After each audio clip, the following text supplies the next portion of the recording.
function and behavior that will have a profound impact on the resultant design.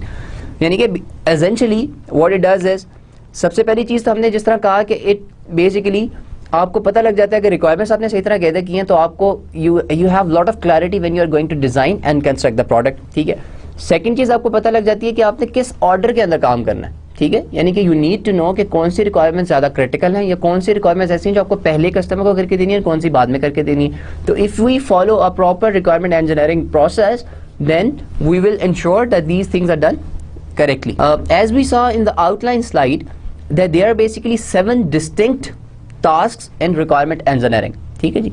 We start off with, सबसे पहला उस पर कौन सा है, इंसेप्शन. ठीक है.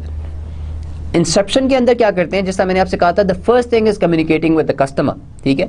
तो what we do at inception stage is that we actually go and we talk to the customer. ठीक है. हमारा इसमें फोकस ना